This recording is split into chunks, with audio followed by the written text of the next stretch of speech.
देखो, तो आज हम लोग क्या पढ़ेंगे? Eddy currents. उस दिन थोड़ा बताया था इसके बारे में।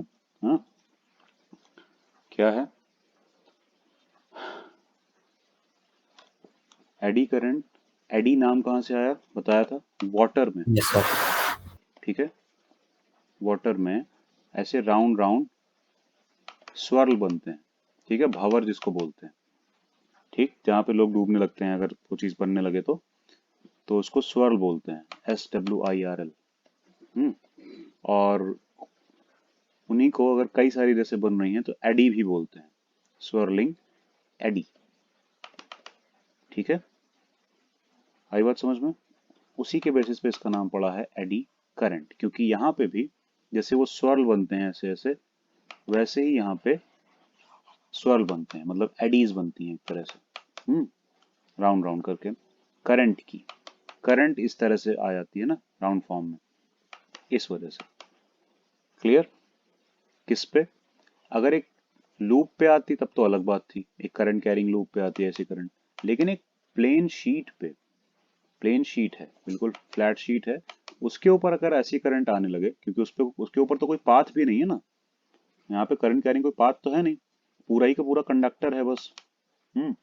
तो करंट ऐसे ही क्यों आई? तो ऐसे ही इस तरह से डेवलप हो जाती है अलग अलग रीजंस की वजह से। ठीक है, लेकिन जब ऐसे डेवलप होती है तो उसको हम बोलते हैं एडी करंट। आई बात समझ में? कुछ भी डाउट किसी को? No sir. हम्म। अब पहली बात, ये तो सबको पता ही है, राउंड राउंड करंट आती कब है? मैग्नेटिक फील्ड को डेवलप करने के लिए, है ना? गोल गोल करंट डेवलप ही तब होती है ताकि वो मैग्नेटिक फील्ड को बना पाए। मैग्नेटिक फील्ड क्यों बनाएगी करंट? तो अगर किसी भी प्लेन में, किसी भी प्लेन के थ्रू, किसी कंडक्टर के प्लेन के थ्रू जो क्रॉस कर रहा है मैग्नेटिक फ्लक्स, वो चेंज होने लगे। तो ये भी तो ऐसा ही है ना, जैसे कि एक प्लेन के थ्रू मैग्नेटिक फ्लक्स चेंज हो रहा है, तो उसको अपोज करने के लिए करंट आएगी, ताकि मैग्नेटिक फ्लक्स बना पाए और उसको अपोज कर पाए, उस चेंज को अपोज कर पाए।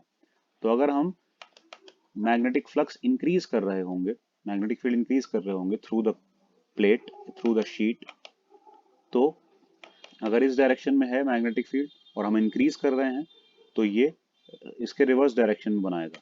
और अगर हम डिक्रीज कर रहे हैं, इसी डायरेक्शन में है लेकिन हम बी को डिक्रीज कर रहे हैं, तो ये सेम डायरेक्शन में बना देगा। क्लियर हुई बात? Yes sir. सेम डायरेक्शन में बनाने के लिए क्या करेगा? कैसी एडी बनेंगी?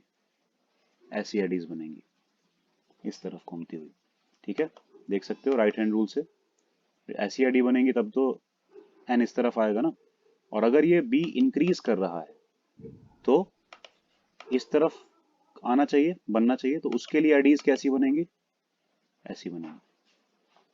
देख सकते हो, हाथ घुमा के देखो, पता चलेगा। इस तरफ आ रहा है नॉर्थ में, यस सर। बस यस यही सर। बात है। तो ये चेंज करेंगे कैसे? तो एक्सपेरिमेंटल बेसिस पे इसको ऐसे चेंज करेंगे कि हम एक नॉर्थ और एक साउथ मैग्नेट ले लेते हैं पोल्स, और बीच में खाली स्पेस है, जगह है खाली। देख रहे हो ना, ऐसे रखा हुआ है। ठीक है, जैसे गेट के बीच में जगह होती है ना, वैसे। ठीक, दो पिलर्स जैसे दिख रहे हैं ये। तो ये नॉर्थ है, ये साउथ है। क्लियर? तो यहां से north to south magnetic field होगी, होगी ना? Yes sir. जो कि नजर भी आ रही है, देखो साउथ में एंटर कर रही है ना, देखो। कट क्रॉस का मतलब क्या? इनवर्ड फील्ड, मतलब अंदर जा रही है, ऐसे अंदर जा रही है। ठीक, तो इस तरफ मैग्नेटिक फील्ड है, साफ पता चल रहा है, इस तरफ।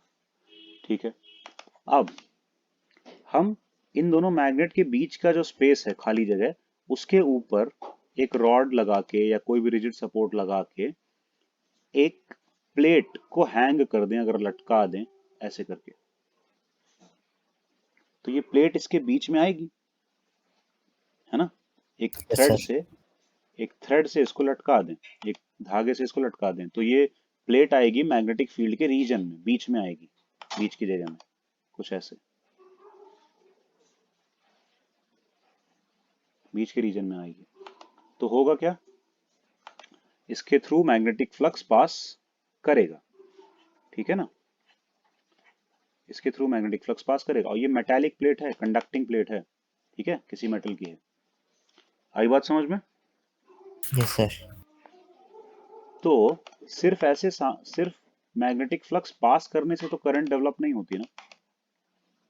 तो हमको अगर एडी करंट नो देखनी सर। है तो क्या करना पड़ेगा, इसके थ्रू मैग्नेटिक फ्लक्स को चेंज करना पड़ेगा। तो उसके लिए एक सिंपल सा वे क्या है, पेंडुलम जैसा है ना ये यस सर। पेंडुलम जैसा है। तो इसको क्या करेंगे, एक तरफ खींच लेंगे, एक एंड पे इधर ले जाएंगे, ठीक है, और फिर वहां से छोड़ देंगे। छोड़ देंगे तो क्या होगा, ये इस तरफ मूव करेगा, मूव करेगा, करते करते इधर तक जाएगा, है ना, फिर इधर तक आएगा, ऐसे करके यही चलता रहेगा। तो मतलब ये इस तरफ जाएगा। आई बात समझ में तुषार, आ रहा है ना? Yes sir. तो एक बात बताओ, होगा क्या, जब ये एंटर कर रहा होगा तब भी इसमें मैग्नेटिक फ्लक्स चेंज हो रहा होगा, सिर्फ करते टाइम। जब हो जाएगा एंटर तब नहीं, इस रीजन में, इस रीजन में जब एंटर करेगा। Yes sir. सम, समझ पा रहे हो ना? ये एक पूरा रीजन है, ये सब रीजन है, ये रीजन। इसके अंदर जब एंटर करेगा ना ये प्लेट, ये मेटालिक प्लेट जब इसके अंदर एंटर करेगी तो करते टाइम इसके थ्रू फ्लक्स चेंज हो रहा होगा, इंक्रीज हो रहा होगा। बात समझ में आ रही है? Yes sir. यस पानी सर। में डुब अगर एक वाटर कंटेनर ले लें, एक प्लेट को उसमें धीरे धीरे करके डुबाएं पानी में, तो पहले थोड़ी डूबेगी, फिर थोड़ी और, फिर थोड़ी और, फिर थोड़ी और, ऐसे होगा। ऐसे ही करके जब ये इस तरफ ट्रैवल करेगा तो पहले कुछ पार्ट से मैग्नेटिक फ्लक्स पास करेगा, फिर कुछ और पार्ट से, थोड़ा और आगे जाएगा तो कुछ और पार्ट से, थोड़ा और, कुछ और फिर जब पूरा अंदर चला जाएगा तो पूरे पार्ट से मैग्नेटिक फ्लक्स क्रॉस कर रहा होगा, जब पूरा नॉर्थ साउथ के बीच में आ जाएगा। ये आ रही बात समझ में? ऐसा होगा ना? Yes sir. तो इंक्रीज हुआ ना ये, तो फ्लक्स एंटर करते टाइम फ्लक्स कैसा होगा, इंक्रीजिंग होगा मैग्नेटिक फ्लक्स, ठीक है। और इसमें एंटर कैसे करेगा मैग्नेटिक फ्लक्स, इस तरह से अंदर की तरफ, क्योंकि इधर ही तो है ना फ्लक्स, तो ऐसे ही यस एंटर सर। करेगा। Yes sir. और ऐसे फ्लक्स एंटर कर रहा है और वो इंक्रीजिंग भी है, तो क्या होगा, ये कैसा फ्लक्स बनाना चाहेगा, डिक्रीज करने के लिए ऑपोजिट बनाएंगे ना फ्लक्स। Yes sir. ये इंक्रीज कर रहा है, इसको डिक्रीज करने के लिए ऑपोजिट बनाना पड़ेगा, और ऑपोजिट बनाने के लिए मतलब इससे इस तरफ आता हुआ कैसा करंट होना चाहिए, ऐसा करके यस। देख सकते हो। एक तरह से ये बाहर आता हुआ बनाएगा, तो इसके लिए ऐसा ही तो बनेगा। क्लियर है? बात आई समझ में? Yes sir. तुषार, आ रही है ना? Yes sir. एंटी क्लॉकवाइज घुमाएगा ना, तभी तो बाहर की तरफ आएगी, आएगा इसका फ्लक्स, ठीक। ये तो हो गया जब ये एंटर कर रहा होगा। अब जब ये अंदर है, पूरी तरह से अंदर है, यानी कि इसके थ्रू फ्लक्स पास कर रहा है, लेकिन अब वो फ्लक्स चेंज तो नहीं हो रहा है, क्योंकि ना ये एंटर कर रहा है ना ये, पूरा अंदर ही है। जैसे पानी के अंदर एक प्लेट को इधर उधर घुमाते रहो तो क्या उसके थ्रू वाटर चेंज हो जाएगा क्या? जब डिप नो कर सर। रहे होंगे, जब उसको डुबा रहे होंगे और जब बाहर निकाल रहे होंगे तभी चेंज होगा वाटर उसके थ्रू पास करने वाला। आई बात समझ में? यही है। क्लियर हो गया? Yes sir. ठीक है ना? चलो, तो ये है कि अब बाहर निकलेगा, क्योंकि ये पेंडुलम कैसे जाएगा, ऐसे जाएगा पूरा। तो अंदर एंटर तो हो गया, अब बाहर निकलेगा। बाहर निकलते टाइम क्या हो रहा होगा, सोचो जरा। बाहर निकलते टाइम ऐसे है जैसे कि हम पानी में एक चीज रखी है, एक मान लो प्लेट, उसको हम बाहर निकाल रहे हैं। अब बाहर निकालेंगे तो ये प्लेट पहले यहाँ तक पहुंचेगी, फिर यहाँ तक पहुंचेगी, फिर यहाँ तक पहुंचेगी, फिर बाहर निकल जाएगी, ऐसे ही होगा। तो धीरे धीरे करके इस प्लेट से पास करने वाला वाटर कम होता जा रहा है ना।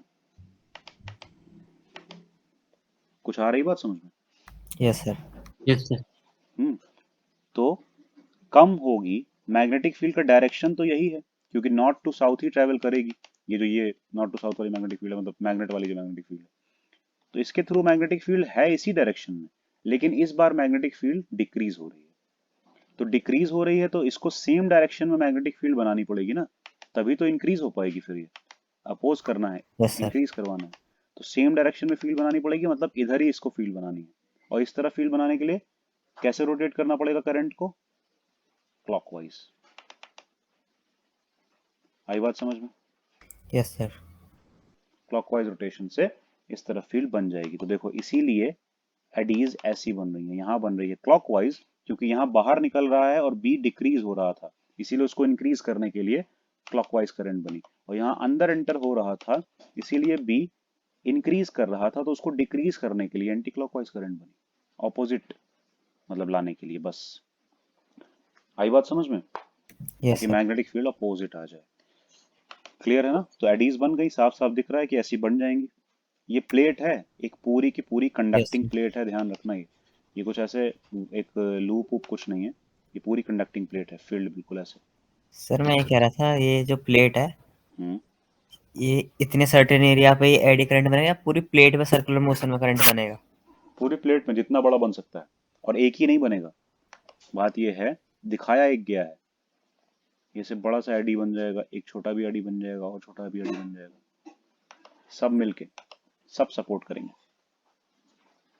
आई बात समझ में? Yes sir. यस एक सर। ही नहीं बनेगा, इसीलिए तो एडी बोल रहे हैं। या फिर ऐसे देख सकते हो, छोटा बनाने के लिए अलग नहीं बनाना पड़ेगा।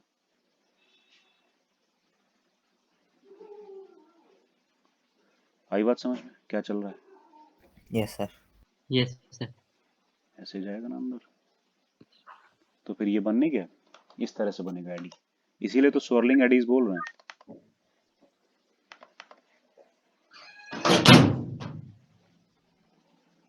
ठीक, और कोई बात नहीं। एडी करंट क्यों नाम है पता चल गया। ठीक है, तो सीधी सी बात है, एडी करंट अगर आ गया तो एक मैग्नेटिक मोमेंट भी आ जाएगा इसमें, क्योंकि करंट अगर गोल गोल घूमती है तो फिर तो वो मैग्नेटिज्म प्रोड्यूस करती है, यहाँ तो कर ही रही है, साफ दिख रहा है। तो मैग्नेटिज्म प्रोड्यूस करने से होगा क्या, एक मैग्नेटिक मोमेंट आने लगेगा। ऐसी वाली करंट का इस तरफ आएगा, और ऐसी वाली करंट का पीछे की तरफ आएगा। ठीक है, पीछे की तरफ यस आएगा सर। उस तरफ। ठीक है, तो ये M is equal to I into A होता है। तो जो भी एडी करंट आएगी वो आई करंट, और जितने जितने बड़े में बन पा रही है या इतना छोटे टोटल में बन पा रही है वो ए, ऐसे मल्टीप्लाई हो जाएगा, और ये एक मैग्नेटिक मोमेंट आ जाएगा। सही है, मैग्नेटिक मोमेंट आ जाएगा तो फिर मैग्नेटिक फील्ड भी बन जाएगी, फिर हो गया। आई बात समझ में? Yes sir. और एडी करंट आ गई तो अब फिर से एक चीज नहीं आई, फिर से एक प्रॉब्लम नहीं आई कि एक करंट कैरिंग लूप रखा हुआ है मैग्नेटिक फील्ड में, है ना? एक current carrying loop magnetic field में रखा हुआ है, जैसे कि ये रखा हुआ होता था current carrying loop magnetic field में। तो क्या लगता था? सर टॉर्क क्रिएट होगा और ये रोटेट करेगा। टॉर्क क्रिएट होगा, रोटेट तो उतना ज्यादा नहीं करेगा, लेकिन ये यहाँ पे स्लो हो जाएगा, इसकी एनर्जी को खर्च करेगा ये। हम्म स्लो हो जाता है। Yes sir. हम्म अभी देखना, एक second.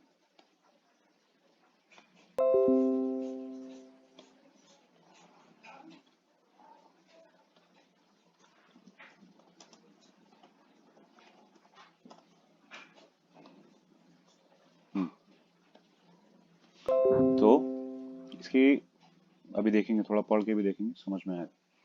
Consider the apparatus shown in the figure, copper plate, एक कॉपर प्लेट है, ये दोनों कॉपर प्लेट्स हैं, मतलब एक ही प्लेट है, उधर उधर गई हुई है बस। Is allowed to swing like a simple pendulum between the pole pieces of a strong magnet. It is found that the motion is damped, motion damped है, और डैम्प्ड होने का मतलब क्या होता है, किसी को पता है?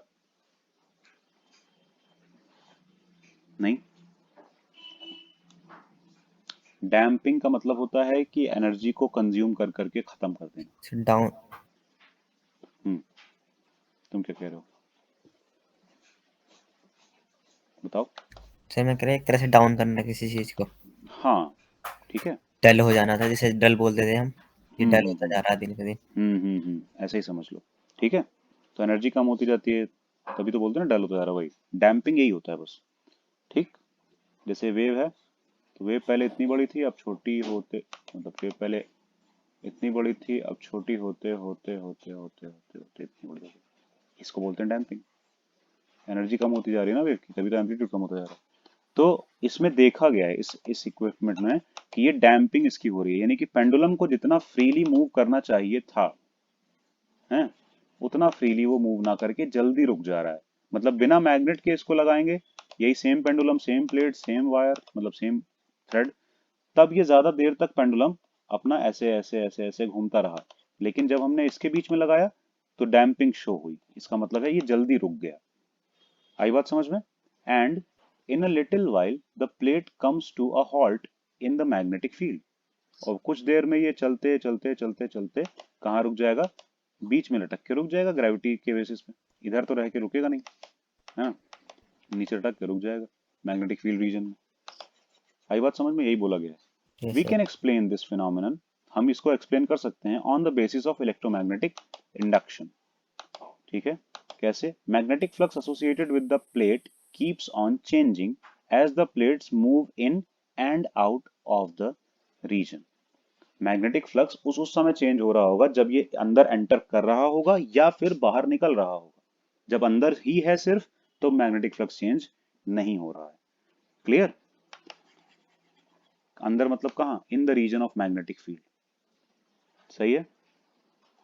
Directions of eddy currents are opposite and the plate swings into the region between the poles and when it swings out of the region, मतलब वही, जब अंदर जा रहा है तब मैग्नेटिक फ्लक्स चेंज हो रहा है, जब बाहर निकल रहा है तब मैग्नेटिक फ्लक्स चेंज हो रहा है। बस यही बोला गया और कुछ डिफरेंट ऐसा है नहीं बोला गया है। तो if rectangular slots are made in the copper plate as shown in the figure, ठीक, वो डैम्पिंग जो होगी, उसका एनर्जी जो खर्च हो जा रही है एक्स्ट्रा में, उसको कम करने के लिए ये रेक्टेंगुलर प्लेट्स में हम क्या करेंगे? कट बना देंगे। देख रहे हो, छोटे छोटे ऐसे यस सर। प्लेट्स कट कर लेंगे। ठीक, area available to flow the eddy current is less. क्या होगा? एडी करंट को फ्लो करने के लिए जो एरिया मिलना चाहिए वो छोटा हो जाएगा। तो ऐसा तो नहीं हो सकता यहाँ हवा में जंप करके एडी करंट ऐसे आ जाए, ऐसे नहीं आ पाएगी ना, क्योंकि उसको कंडक्टिंग प्लेट पे पूरा प्लेट चाहिए, यानी कि वहां पे मटेरियल चाहिए, और बीच में यहाँ क्या है? खाली जगह। तो एडी करंट यहाँ से यहाँ कैसे जंप करेगी? नहीं कर पाएगी। तो क्या होगा पता है? छोटी छोटी एडीज बनेंगी, सिर्फ छोटी छोटी एडीज बनेंगी, यहाँ पे, यहाँ पे। समझ पा रहे हो? ये देखो, यस सर। बड़ा जूम करके दिखा दिया गया है कि उसके ये जो प्लेट्स हैं, छोटी छोटी प्लेट्स, उन पे बहुत छोटी छोटी एडीज बनेंगी। देख रहे हो, छोटी एडीज बन रही हैं। बात आई समझ में क्या हो रहा है? तो छोटी एडीज बनेंगी तो छोटा लॉस होगा।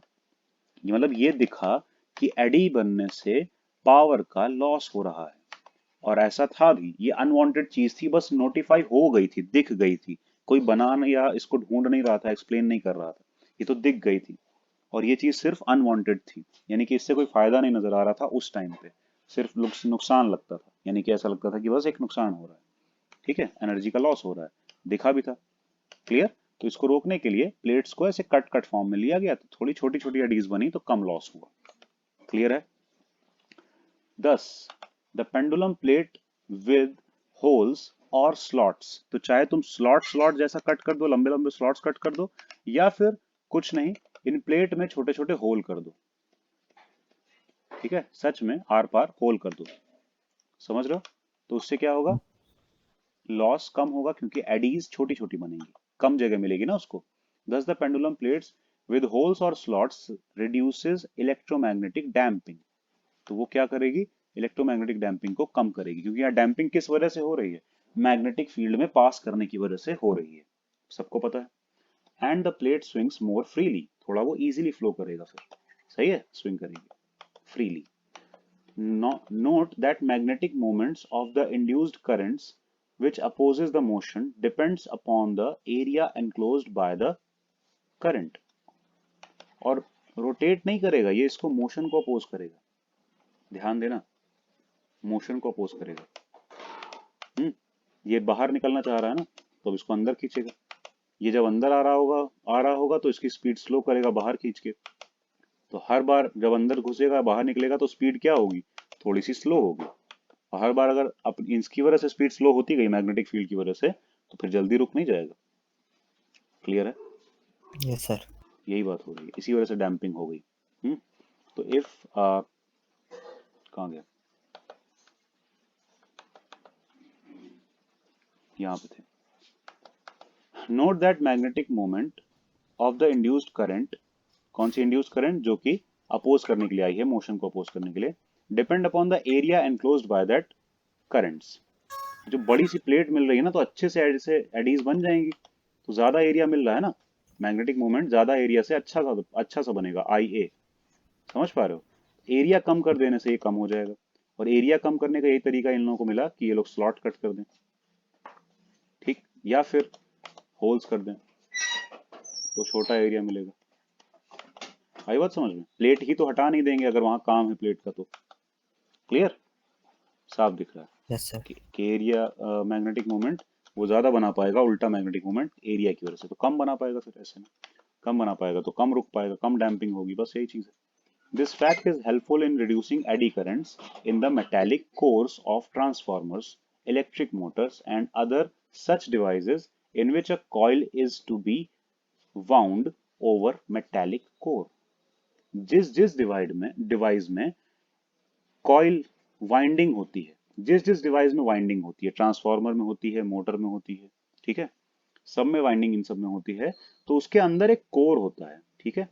अब यहाँ पे ये कोर ऐसे दिखाया हमने, लेकिन एक्चुअली ट्रांसफार्मर वगैरह में वो कोर मेटालिक प्लेट्स होती हैं, पता है ना, मेटालिक प्लेट्स होती हैं, इसके अराउंड हम वाइंडिंग करते हैं वायर, ठीक, ऐसी भी होती हैं, यस सर। ऐसी भी होती हैं, वाइंडिंग करते हैं इसके अराउंड। तो वो कोर्स जो होते हैं, उसमें भी होते हैं, क्या नाम है, मोटर में भी होते हैं ये कोर, तो वो कोर जो होते हैं वो मेटालिक प्लेट जैसे होते हैं। अब वो प्लेट पे एडी करंट बनने लगती है, सीधी सी बात है, और प्रॉब्लम होने लगती है, तो इसीलिए हम उनमें स्लॉट्स कट कर सकते हैं, ठीक है, ताकि उसमें कम से कम एडीज बने। आई बात समझ में? क्योंकि एडी करंट से सिर्फ लॉस ही हो रहा था, अभी बात हुई ना, अगर इधर इसने डैम्पिंग कर दी तो काम खराब किया, एनर्जी का लॉस किया, और वहां पे एनर्जी का लॉस किस में होगा, हीट में, सिर्फ गर्म होगा, और हमारी ज्यादा से ज्यादा एनर्जी फालतू की हीट में चली जाएगी, इसीलिए इसको हटाना था, कम करना था, ठीक। This fact is helpful in reducing eddy currents in the metallic cores of transformers, electric motors, and other such devices in which the coil is to be wound over metallic core, ठीक है, जिसमें core आता है, core की जरूरत पड़ती है अंदर, ठीक है, जिसको वुंड किया जाए, वुंड का मतलब लपेटा जाए वायर्स के थ्रू, समझे, कॉइल्स के थ्रू लपेटा जाए, उनमें यस सर। ये हेल्पफुल था, है ना, एडी करंट को कम करने के लिए, कि एरिया को कम कर दो, एडी करंट कम हो जाएगा, स्लॉट कट करना वगैरह।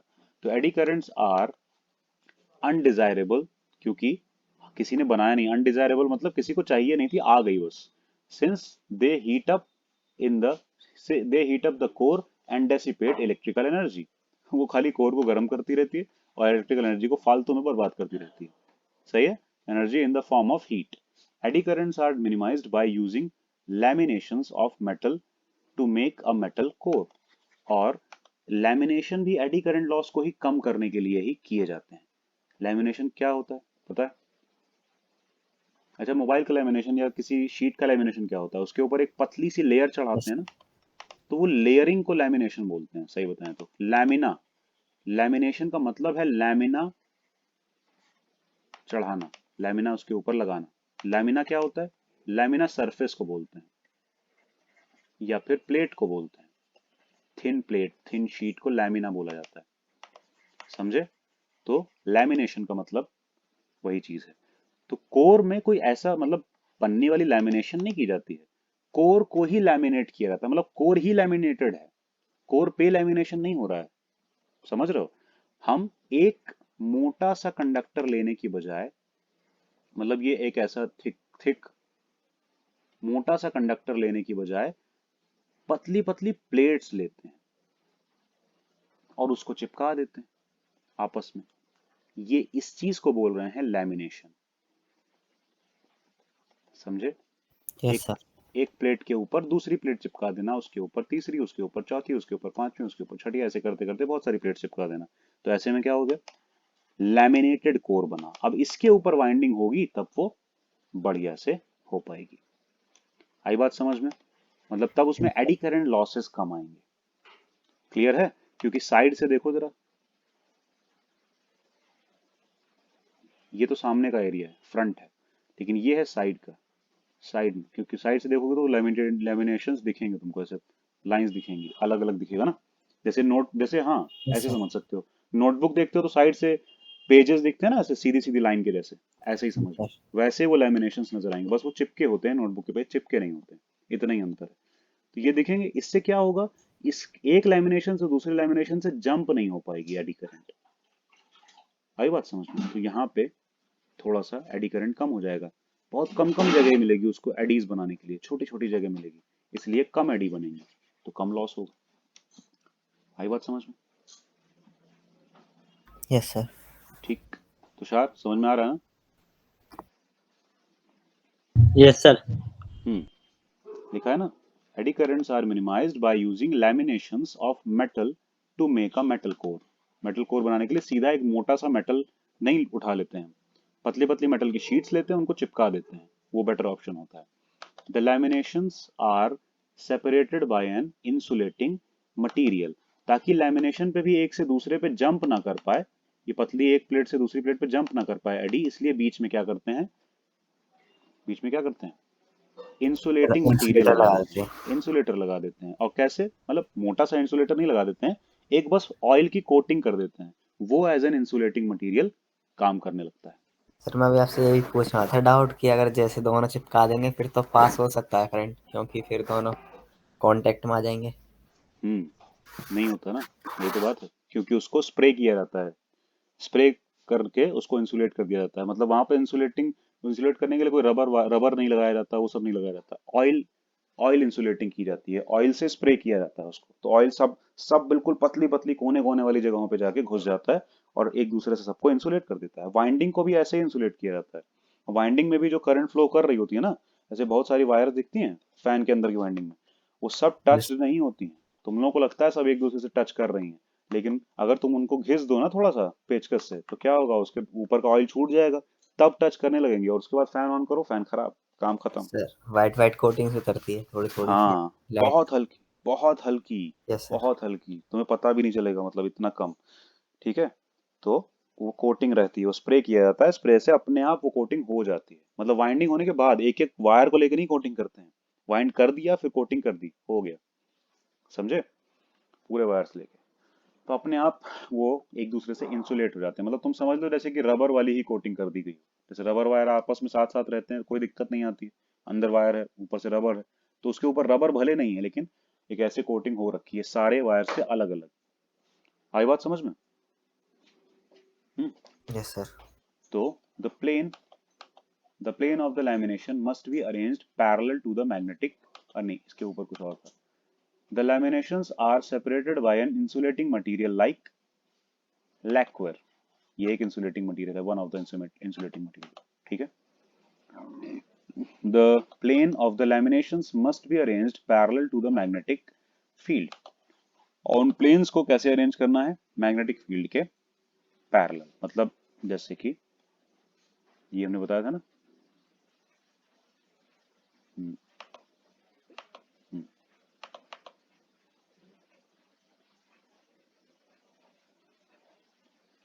ये ऐसे थिकनेस है, इतनी सारी मोटा सा है, क्लियर। तो ये जो कोर ऐसे साइड में लैमिनेटेड हैं, बहुत सारे प्लेन्स हैं, तो मैग्नेटिक फील्ड ऐसे जा रही होनी चाहिए, ऐसे ऐसे, तो इसके पैरेलल जा रही है ना, देख रहे हो, लैमिनेशन के पैरेलल जा रही है, यस किस सर। बेसिस पे बात हो रही है, कि ऐसे अरेंज होना चाहिए, मतलब इसको ऐसे करके क्रॉस नहीं करनी चाहिए, ठीक है, परपेंडिकुलर क्रॉस नहीं करना चाहिए। The plane of the laminations must be arranged parallel to the magnetic field so that they cut across the eddy currents paths, वही बात है ना, एडी करंट के पाथ को ही तो खराब करना है, कट करना है, इसीलिए this arrangement reduces the strength of the eddy currents since the dissipation of electrical energy into heat depends on the square of the strength of currents, क्योंकि P is equal to I square R, अगर ये eddy current वाला भी current है, तो फिर अगर हमने करंट रिड्यूस कर दिया तो स्क्वायर तरीके से पावर रिड्यूस हो जाएगी, मतलब पावर लॉस रिड्यूस हो जाएगा, क्योंकि यही तो हीट में जाता है ना, पावर लॉस यही होता यस था, याद है, ओमिक लॉस बोलते हैं इसको, ठीक है।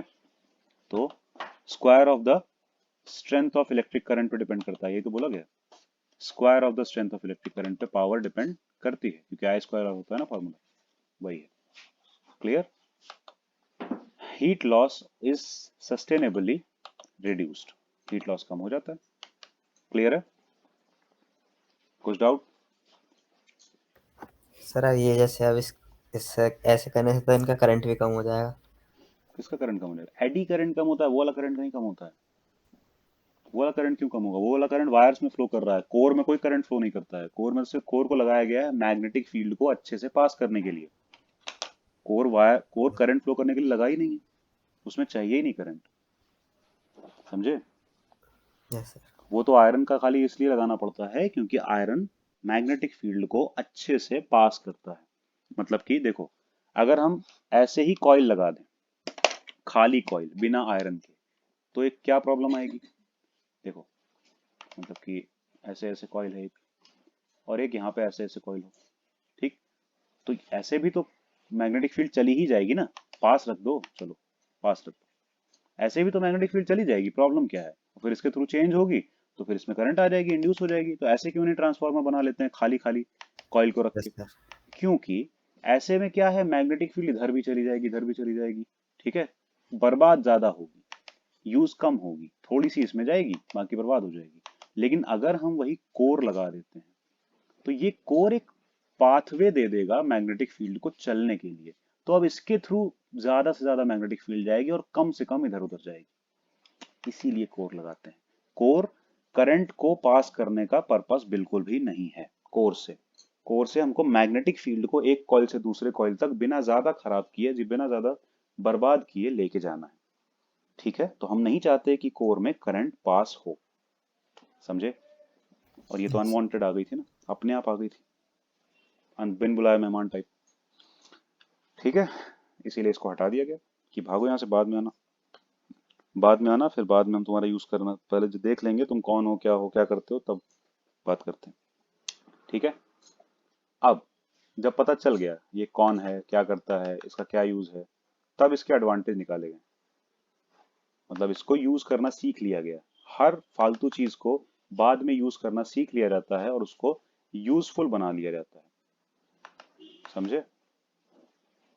जब तक हम लोग सिर्फ उस किसी, मतलब जो ऐसी चीज है जो प्रॉब्लम क्रिएट कर रही है उससे बचने के बारे में सोचते रहते हैं, तब तक बेवकूफ होते हैं।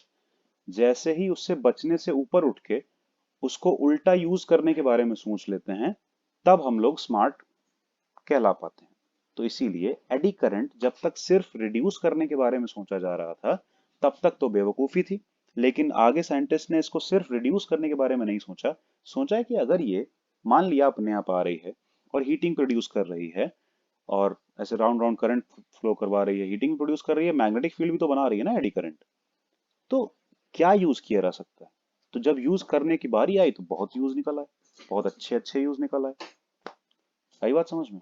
तो देखो, एक बहुत तगड़ा यूज देखो कि इसको एडवांटेज के तौर पे कैसे यूज किया गया। Magnetic braking in trains, train जो सुपर फास्ट ट्रेन हैं, बहुत तेज चलती हैं जो, हम्म, उनमें ब्रेकिंग भी तो मुश्किल होगी। तुम खुद सोच के देखो, हम लोग ब्रेक कैसे लगाते हैं, तुम बताओ। ट्रेन में, जो यहाँ की ट्रेन्स हैं उस ट्रेन में, या फिर जो हमारा बाइक है, स्कूटर है, कार है, बस है, ट्रक है, कुछ भी है, इन सब में ब्रेक कैसे लगता है? सर आराम से लगाते हैं स्लोली। नहीं नहीं, लगता कैसे है, ब्रेक कैसे वर्क करता है, कैसे गाड़ी रुक पाती है, ये मतलब है मेरा। सर अब पॉज करती है। फोर्स से। कौन से फोर्स से? सर एक टाइप से इसमें फ्रिक्शन भी होता है और प्लस फोर्स का पॉज करती है जो। हम्म, वो बात नहीं है। सिर्फ अच्छा, बैक फोर्स लगता है। क्या बैक फोर्स, जिसको हम घर्षण बल कहते हैं। क्या कहते हैं? समझ नहीं पा रहे तुम क्या कह रहे हो। सर प्रेशर का ऑयल का लगता है, जो अच्छा अच्छा बैक में अच्छा, होता है। वो अलग बात है, वो अलग बात है। तो ऐसे पावर फाइन ब्रेक होते हैं। फाइनली कैसे रोकते हैं? लास्ट में ऐसी क्या चीज है? अच्छा सुनो, हवा में क्यों नहीं वो एयर ब्रेक काम करता है? हवा में रोक रोक पाओ किसी चीज को? रोक लोगे? नहीं गिरते सर। गिरते टाइम कितने भी हाथ पैर मारें, कुछ काम आता है? No sir. क्यों? क्यों नहीं आता है? सर वो सरफेस नहीं होगा हमारे पास जिस पे हम एक सर। क्योंकि सुनो, क्योंकि कोई भी चीज, कोई भी चीज विदाउट एक्सटर्नल फोर्स के अपना मोमेंटम नहीं बदल सकती है। मोमेंटम बदलने के लिए एक एक्सटर्नल फोर्स की जरूरत पड़ती है। समझ रहे हो? चेंज इन मोमेंटम फोर्स से नहीं, एक्सटर्नल फोर्स से आता है। और तुम्हारी बॉडी का फोर्स उसमें मैटर करता ही नहीं है, एक्सटर्नल फोर्स मैटर करता है। और वो एक्सटर्नल फोर्स अगर तुमको नहीं मिला तो तुम नहीं रुक पाओगे। समझे? समझे? Yes sir. पंछी क्यों रुक यस। पाते हैं? क्योंकि वो एयर को as an external force use कर पाते हैं, क्योंकि उनके पास बड़े बड़े फ्लैप्स हैं, मतलब कि पर हैं, जो कि फैले हुए हैं, एरिया जैसे हैं। और वैसे ही हम लोग जब लगा लेते हैं तो हम लोग भी तो रुक पाते हैं। रुकने का इन द सेंस ये मीनिंग नहीं है कि सामने से जाते हुए रुकना, नीचे जाने से रोकना खुद को। सीधा सीधा तो जाना हवा में, लेकिन नीचे जाने से खुद को रोक पाना। जब हम लोग वो लगा के उड़ते हैं, क्या नाम है, देखा है ना, अच्छा खासा लंबा लंबा सब उड़ते हैं। एक वो आता है फ्लैप जैसा जो बिल्कुल बर्ड के जैसा होता है। Yes sir. क्लोथ आते हैं ना उस तरह के उड़ने वाले हैं। एडवेंचर में मिलते हाँ, हैं। एडवेंचर स्पोर्ट्स में जो कूद जाते हैं पहाड़ों के ऊपर से सीधा सीधा, यस और फिर सर। उसको फ्लैप्स को फैलाते हैं तो अपना उसी ओरिएंटेशन के हिसाब से उड़ते रह सकते हैं। तो जब हम हवा को यूज कर पाते हैं तब हम रुक पाते हैं, तब हम नीचे जाने से रुक पाते हैं, कम से कम ऊपर जा सकते हैं, सीधा जा सकते हैं, सब कर सकते हैं। सही है? और जमीन पे क्यों रुक पाते हैं? फ्रिक्शन की वजह से। फ्रिक्शन की वजह से। सही है? लेकिन यस सर। कितना मिल जाएगा? कब तक यूज करोगे? एक लिमिट है ना। हम्म। तो ट्रेन्स जो होती है ना, ट्रेन, ठीक है, सुपर फास्ट वाली, उनको फ्रिक्शन के उस पर रोकने के चक्कर में पता है क्या हो जाएगा? 400 माइल पर आवर से चल रही होती हैं वो। 400 माइल्स पर आवर कितना हुआ पता है? Yes sir 400 kilometre per hour. बिल्कुल नहीं, किलोमीटर नहीं, माइल्स बोल रहे हैं हम। 1 kilometre, 1 miles is equal to 1.6 approximately kilometres. और भी होता है पॉइंट में कुछ, लेकिन 1.6 के आसपास होता है। इतने किलोमीटर, तो कितने किलोमीटर पर आवर हो गया ये? Approx 600 kilometre per hour yes हो गया। सर। समझ में आई बात? इतने से चल रही होती है, ठीक है। और इतनी स्पीड पे चल रही चीज को तुम फ्रिक्शन से रोकोगे कैसे? फ्रिक्शन से रोकने के चक्कर में सारी पटरी अटरी उखड़ के किनारे हो जाएंगी। समझे? तो कैसे रोकते हैं? पहली बात तो वो पटरी पे चल ही नहीं रही होती है। समझे?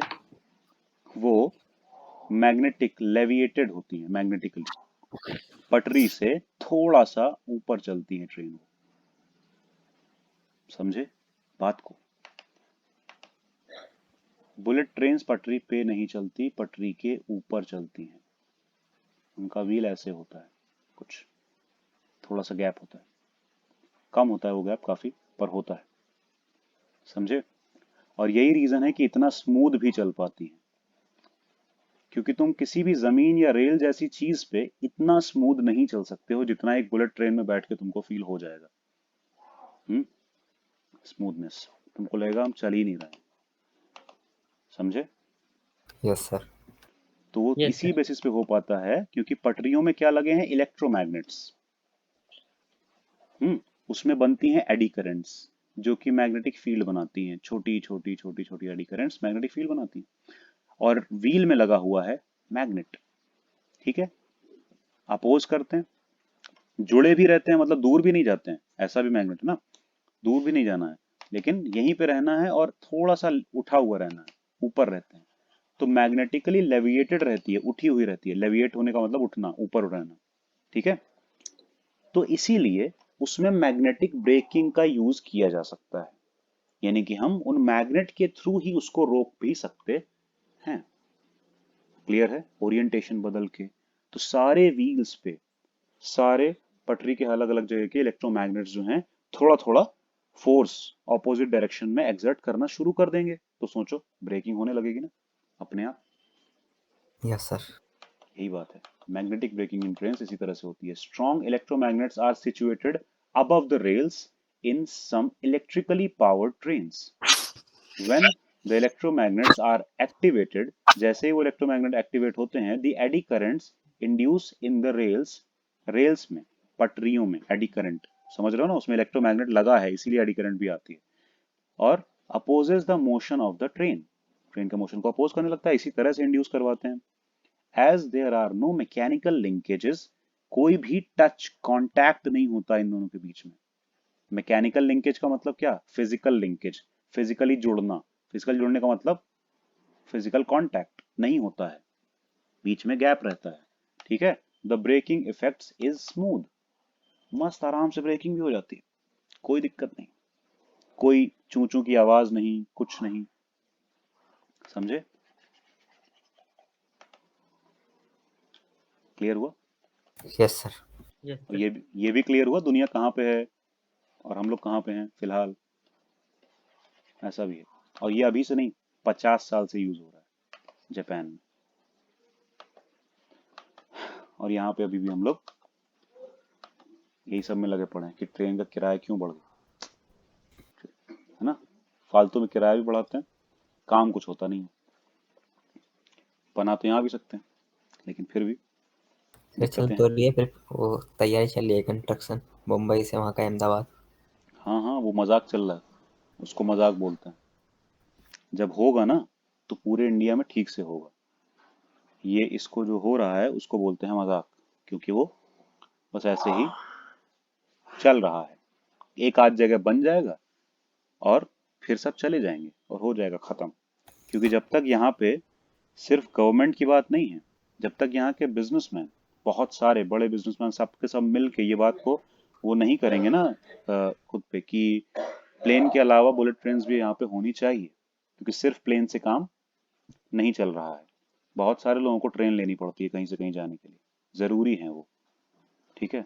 जब तक ये वो नहीं होगा तब तक आराम से चलता रहेगा ऐसे ही। सर मतलब ये जो बुलेट जरूर। ट्रेन वाली जो पटरी है और ये हम्म, हमारी नॉर्मल रेल वाली पटरी है, दोनों में अंतर है?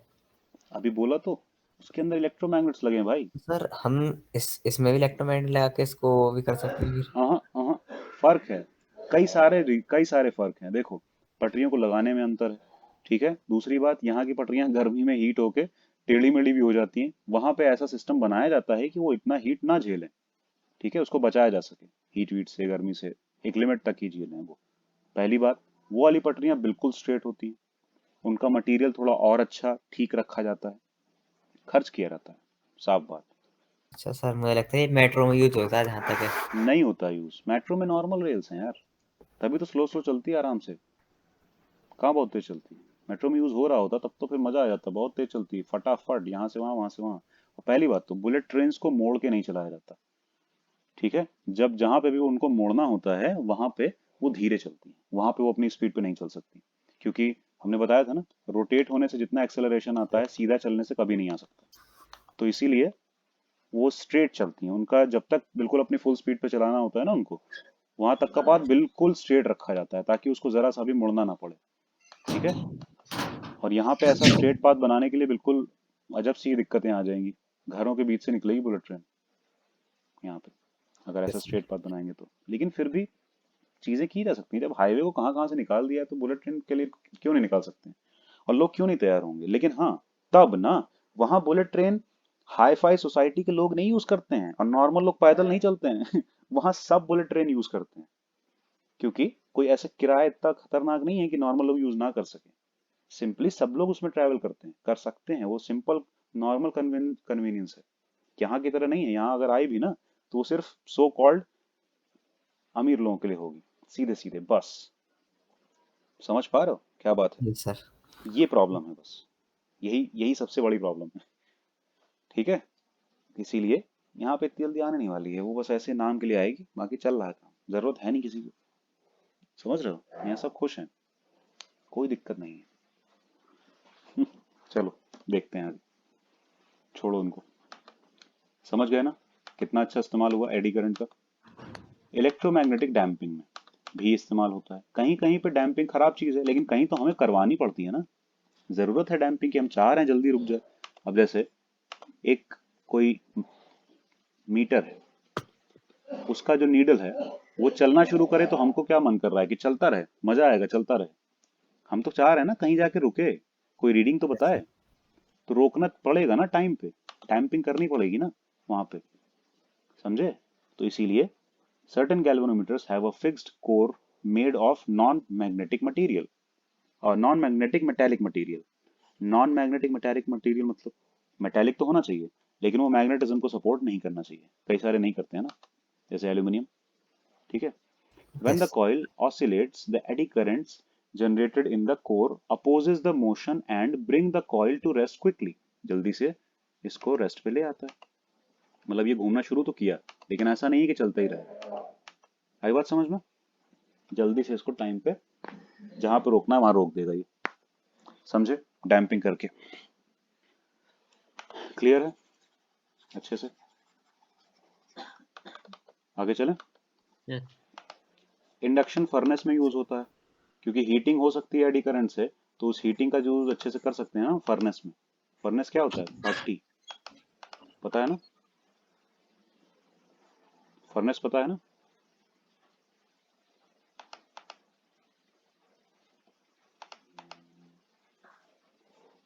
ऐसा कुछ।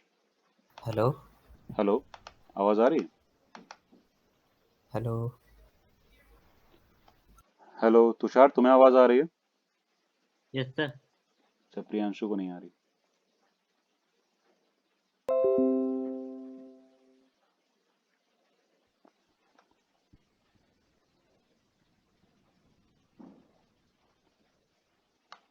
आ जाने देते हैं उसको। क्या हुआ, आवाज नहीं आ रही थी क्या? हेलो। हेलो, उसको अभी भी आवाज नहीं आ रही।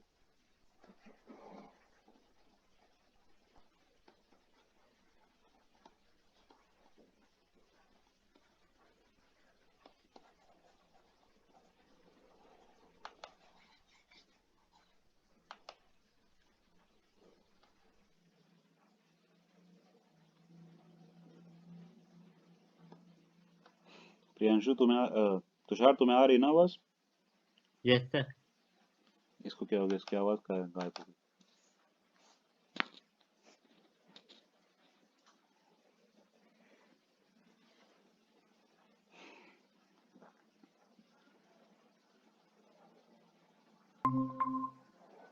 Hello. Hello. Hmm. Yes sir.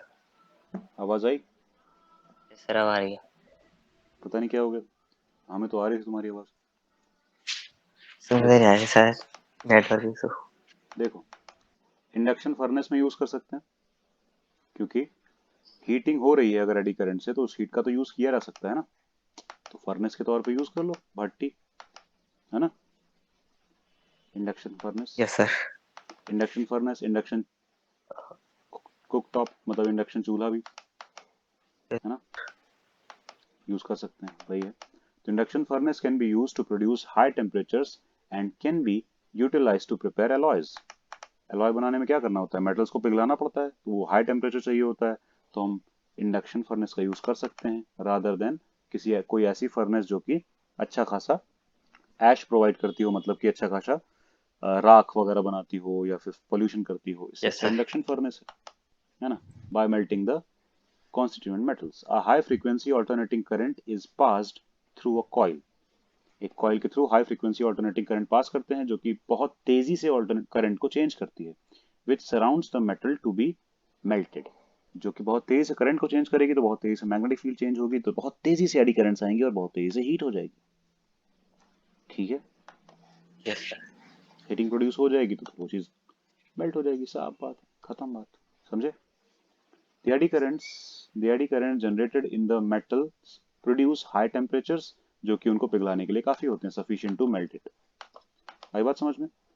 Electric power meters, electric power meters भी हम बना सकते हैं इससे, क्योंकि हीटिंग हो रही है तो हीटिंग से पता चल सकता है ना कि क्या कितना पावर आ रहा है या क्या हो रहा है। ठीक है। पहले के पावर मीटर्स में एक चमकीले टाइप की डिस्क लगाई जाती थी जो दिखती थी, जो इधर उधर घूमती थी। यहाँ पे नीडल रहती थी और एक ही जगह पे, नीडल वहां पे नहीं रहती थी। जैसे देखो, दो चीजें हैं, या तो ये नीडल घूम के यहाँ पहुंचे, या फिर ये रीडिंग ही नीडल के पास आ जाए घूम के।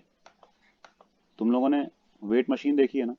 Yes sir, yes sir, weight machine में होता नहीं है, नीडल नहीं घूमती है, यहाँ पे यस सर, ऐसे एक लाइन बनी रहती है, और वो पूरा घूमता है, डिस्क पूरी ही गोल गोल घूमती है। वो डिस्क, ये लाइन पे जो नंबर आ रहा होगा उसको मान लेते हैं कि ये हमारा वेट हो गया। तो दो बातें की जा सकती है। तो यहाँ पे भी ऐसे ही कुछ, a shiny metal disc in the electric power meter, analogue type वाला, ठीक है, डिजिटल वाला नहीं, rotates due to the eddy currents, वो एडी करंट की वजह से ही रोटेट करता है, ठीक है। Electric currents are induced in the disk by magnetic field produced by the sinusoidal varying currents in the coil। ये तुम लोगों को समझ में शायद नहीं आया होगा, क्योंकि एसी में है, ऑल्टरनेटिंग करंट में, साइन वेव के फॉर्म में ऑल्टरनेटिंग करंट आती है ना, ठीक है। वोल्टेज और करंट दोनों इसी फॉर्म में होते हैं, इसको साइनोसॉइडल बोलते हैं, ठीक है। Sinusoidal varying currents in the coil, सही है। तुम ऑब्जर्व कर सकते हो, you can observe the rotating shiny disc in the power meter of your house. No we can not, because it is digital era. बेवकूफ़ी है, ये जाने कब की बुक में छपा हुआ है, तो ये लोग कह रहे हैं आप ऑब्जर्व कर सकते हैं। लोग बच्चे देखने चले जाएंगे घर में, कहाँ है डिस्क पावर मीटर में, यस ठीक है। सर, आगे चलें। यस सर, तो आप, जैसे कि तुम लोगों ने पहले किसी ज़माने में पिछले जन्म में देखा होगा रेजिस्टेंस के बारे में, ठीक, उसके बाद उसके अगले जन्म में देखा होगा कैपेसिटेंस के बारे में, अब इस जन्म में तुम लोग पढ़ोगे इंडक्टेंस के बारे में, ठीक है। रेजिस्टेंस देख लिया, यस सर, कैपेसिटेंस भी देख लिया, अब इंडक्टेंस देखेंगे, मतलब तीनों लोगों के दर्शन। दो लोग देख चुके हैं, एक लोग देखेंगे हम लोग अब, ठीक है। चलो, यस सर, क्या होता है इंडक्टेंस? कॉइल में आता है, ठीक, ये होता है इंडक्टर, एक इंडक्टर। जैसे कि रेजिस्टर क्या होता है, ऐसा वाला होता है, कैपेसिटर क्या होता है, ऐसा होता है, वैसे इंडक्टर क्या होता है, ऐसा होता है, ठीक है। ये इंडक्टर है, क्लियर हुआ? तो इसी यस की सर, एक इसी की एक प्रॉपर्टी को हम बोलते हैं इंडक्टेंस, क्योंकि ये इंडक्टर है, तो इसकी प्रॉपर्टी, जैसे रेजिस्टर की एक प्रॉपर्टी होती है रेजिस्टेंस, है ना, वैसे इंडक्टर की एक प्रॉपर्टी होती है इंडक्टेंस। इंडक्टेंस मीन्स वही इंड्यूस करना, क्योंकि ये कॉइल है ना, करंट की वजह से मैग्नेटिक फील्ड आ जाती है इसमें, इसीलिए इसको इंडक्टेंस बोल रहे हैं, समझे? आई बात समझ में? तो यस सर, कॉइल में मैग्नेटिक फ्लक्स के चेंज की वजह से करंट इंड्यूस हो जाती है, ठीक है। और करंट का चेंज मैग्नेटिक फ्लक्स के चेंज के डायरेक्टली प्रोपोर्शनल चलता है। हम्म मतलब मैग्नेटिक फ्लक्स का जो चेंज है वो डायरेक्टली प्रोपोर्शनल रहता है करंट के चेंज के, विद रिस्पेक्ट टू टाइम। मतलब यस सर, टाइम के साथ जैसे मैग्नेटिक फ्लक्स बदल रहा है, वैसे ही करंट बदल रही है, या उल्टा देख सकते हो, टाइम के साथ जैसे जैसे करंट बदलेगी, मतलब जैसे इंक्रीज या डिक्रीज हो रही होगी, वैसे वैसे मैग्नेटिक फ्लक्स भी टाइम के साथ वैरी करेगा, चेंज होगा, समझे? बढ़ेगा या यस सर, घटेगा, ये देखा गया। तो जब टाइम के साथ ये दोनों चेंज, इन दोनों का चेंज प्रोपोर्शनल है, तो एक तरह से हम कह सकते हैं कि मैग्नेटिक फील्ड ही प्रोपोर्श या मैग्नेटिक फ्लक्स ही प्रोपोर्शनल है करंट के। एक ये बात बोली जा सकती है, सही यस सर, है ना? अगर एक कॉइल की बीच बात की जाए तो उससे उससे पास होने वाला magnetic flux phi B, N coil से पास होने वाला magnetic flux N phi B, है ना? यस सर, क्लियर है? तो ये जो क्वांटिटी है ना, इसको हम बोलते हैं फ्लक्स लिंकेज। क्यों? क्योंकि एक लूप, दूसरा लूप, तीसरा लूप, चौथा लूप, ऐसे लूप्स होते हैं, हमने अभी बोला था ना, उसमें बताया था ना सोलेनॉइड में, कि ये सपोर्टिव हो जाते हैं, यस सर, इनमें फील्ड सपोर्टिव हो जाती है, तो एक कंप्लीट फील्ड बनने लगती है। आई बात समझ में? तो एक तरह से ये फील्ड लिंक हो जा रही है ना अगले वाले लूप से, ये वाली यस ये सर, फील्ड अगले वाले लूप से लिंक हो गई, तो ये वाला फ्लक्स अगले वाले के लूप से लिंक हो गया। और ऐसे ही अगर एन लूप हैं और उनमें ये लिंकिंग हुई है, तो एन फाई को हम क्या बोलेंगे? Flux linkage. आई बात समझ में? यस सर, ये बात यहाँ लिखी नहीं हुई है, यस सर, ये मेरे मतलब मन में आई है, यहाँ लिखी नहीं हुई है, तुम लोग समझ लेना, क्योंकि हम एक चीज समझ चुके हैं ना कि ये लोग नाम किसी रीजन की वजह से ही देते हैं, और वो रीजन यहाँ हमें जो दिख रहा है वो यही है, बाकी तुम लोग देख लेना। ठीक है, फ्लक्स लिंकेज इसको बोलते हैं, ये वाली क्वांटिटी को जब भी आएगा, जैसे आईडीएल को क्या बोलते हैं, करंट एलिमेंट, ठीक ऐसे ही इसको बोलते हैं फ्लक्स लिंकेज। सही है, जब भी एन फाइव आएगा यस ध्यान सर। रखना, N phi means flux linkage, बात खत्म। ठीक है, तो flux linkage is directly proportional to current, क्योंकि करंट ही इस फ्लक्स लिंकेज को प्रोड्यूस कर रही है, एक तरह से इंड्यूस कर रही है ना, इसी वजह से। आई बात समझ में? तो जैसे रेजिस्टेंस कब आया था, रेजिस्टेंस का जन्म कैसे हुआ था, याद है तुम लोगों को? V sir V proportional to proportional I to में आई। प्रोपोर्शनैलिटी हटा के आर लगा दिया गया था। कैपेसिटेंस का जन्म कब हुआ था? क्यू प्रोपोर्शनल टू वी में, sorry Q proportional to V में प्रोपोर्शनैलिटी हटा के सी लगा दिया था, कैपेसिटेंस आ यस गया सर। था। तो वैसे ही यहाँ पे ये भी उसी रास्ते पे नहीं जा रहा है, देखो यस सर। प्रोपोर्शनैलिटी हटा के इंडक्टेंस लगा देते हैं, क्या दिक्कत है, लग जाएगा, बस हो गया, यही है। सर इंडक्टेंस को एल से रिप्रेजेंट करते हैं? एम से भी करते हैं, एल से कर, पहली बात रेजिस्टेंस एक ही तरह का हो सकता है, कैपेसिटेंस भी एक ही तरह का हो सकता है, लेकिन इंडक्टेंस का चक्कर ये है कि सेम कॉइल में जो करंट है उसकी वजह से इसी कॉइल में, जैसे इसी कॉइल की करंट आई की वजह से इसी कॉइल में मैग्नेटिक फ्लक्स आया है, ठीक है, तो इसमें हम एल का यूज करेंगे, क्योंकि इसको हम बोलेंगे सेल्फ इंडक्शन, सेल्फ मतलब उसी में इंड्यूस हुआ हुआ है ना फ्लक्स, इसको यस बोलेंगे सर। Self induction. लेकिन अगर इसकी वजह से इसके बगल में एक और जो कॉइल है उससे फ्लक्स पास होने लगा है, तो उसमें अगर करंट इंड्यूस हो गई है, इसको बोलेंगे म्यूचुअल इंडक्शन। उस टाइम पे यहाँ पे एल का नहीं एम का यूज होगा, म्यूचुअल इंडक्टेंस का सिंबल एम होता है, सेल्फ इंडक्टेंस का सिंबल एल होता है। क्लियर? Yes sir. रेजिस्टेंस और कैपेसिटेंस में ये प्रॉब्लम नहीं आती है, ये चेंजेस नहीं आते, सिंबल बदलेगा लेकिन मीनिंग नहीं बदलेगा, क्वांटिटी बिल्कुल सेम रहेगी, ध्यान रखना। क्लियर है? Yes sir. या तो यस एल आएगा या एम आएगा, बस। लगता नहीं है बड़ी आसान चीजें हैं सारी, सीरियसली पूछ रहे हैं। यस सर, लगता तो है। The constant of proportionality in this relation is inductance, यानी कि जब हम ये प्रोपोर्शनैलिटी हटाएंगे और एक कांस्टेंट लगाएंगे, दैट कांस्टेंट इज इंडक्टेंस। ठीक है, इसीलिए एल या एम हम लगा रहे थे, और कोई बात नहीं, समझे? ठीक है, तो यहां से इंडक्टेंस की यूनिट क्या आ सकती है, N phi B is equal to L I, तो एल की यूनिट क्या आ गई, phi B upon I. Flux की यूनिट क्या है, वेबर, और आई की यस सर। यूनिट एम्पियर, तो एम्पेयर। इंडक्टेंस की यूनिट वेबर पर एम्पियर। एक ये यूनिट हो सकती है इंडक्टेंस की, एल और एम जो भी इंडक्टेंस होगा, एक ये यूनिट हो सकती है, और क्या हो सकती है, फ्लक्स की एक और यूनिट तो होती है ना, tesla metre square, yes sir. है ना। फ्लक्स कैसे आता है, बी ए से आता है, बी होता है टेस्ला, ए होता है मीटर स्क्वायर, तो टेस्ला मीटर स्क्वायर पर एम्पियर भी बोल सकते हैं हम। Yes sir. सही है ना, कुछ डाउट? No sir. सही है, टेस्ला मीटर स्क्वायर पर एम्पियर भी हम बोल सकते हैं, तो एल या एम की यूनिट वेबर पर एम्पियर या इन सब में से कुछ ना कुछ हो जाएगी। ठीक है, और बिल्कुल वैसे ही जैसे रेजिस्टेंस जैसे कैपेसिटेंस में हुआ था, ये भी अपने भाइयों को वाला रूल फॉलो करेगा, मतलब कि ये ना आई से इसको फर्क पड़ता है ना बी से इसको फर्क पड़ता है, ये जो कांस्टेंट ऑफ प्रोपोर्शनैलिटी आया है ना, उसका इससे कोई मतलब नहीं है, वो अपनी अलग ही क्वांटिटी है, इस पे डिपेंडेंट नहीं है, मतलब वो फॉर्मूला में तो आएगा लेकिन इसके ऊपर निर्भर नहीं करता है, ध्यान रखना, बिल्कुल डिपेंडेंट नहीं है। वहां पे भी क्या हुआ था, कैपेसिटेंस किस पे डिपेंडेंट हो गया था, कैपेसिटर प्लेट्स के एरिया पे, गैप बिटवीन प्लेट्स पे, यस सर।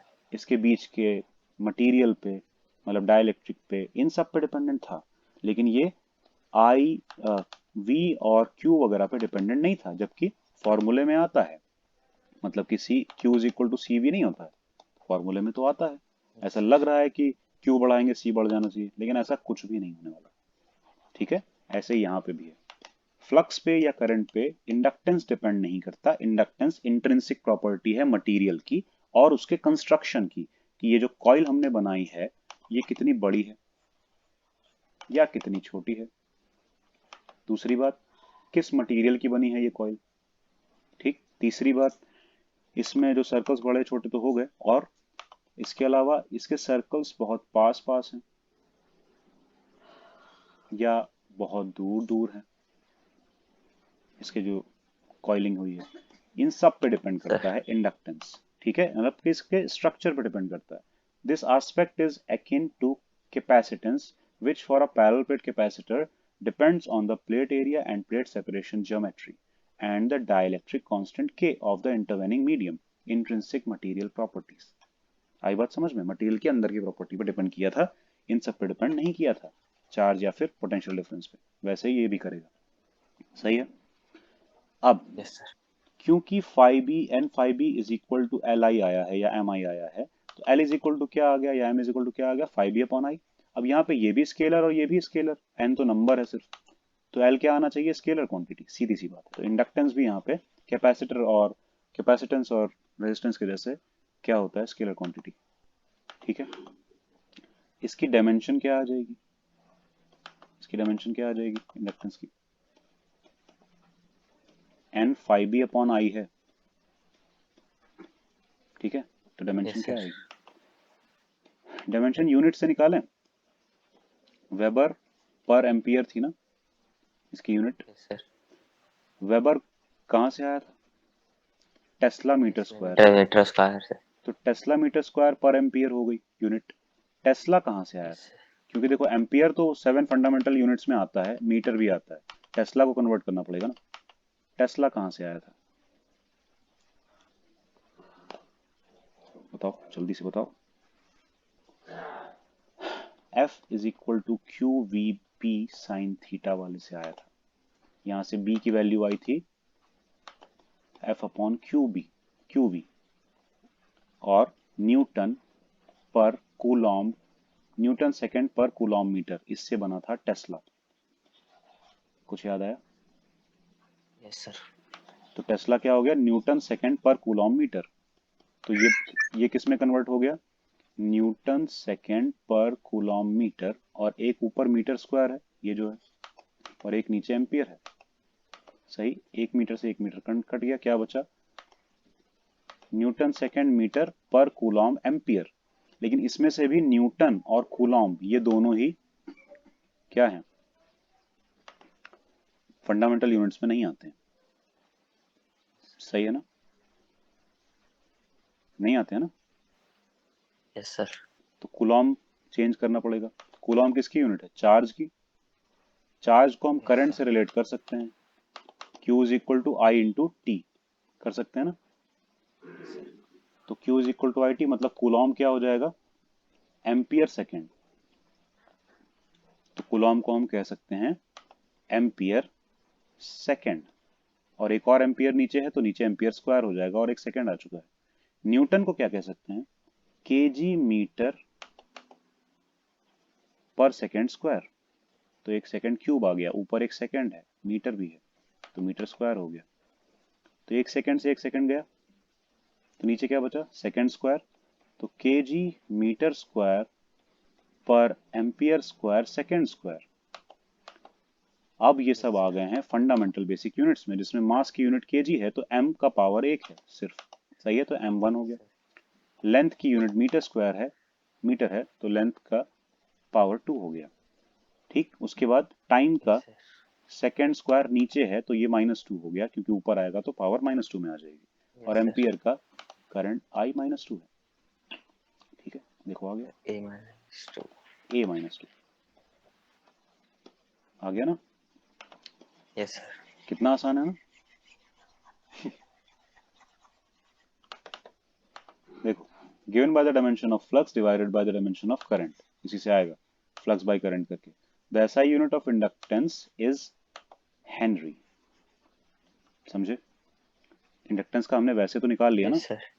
क्या वेबर पर एम्पियर है, तो उसी को हम क्या बोलेंगे, हेनरी। हेनरी।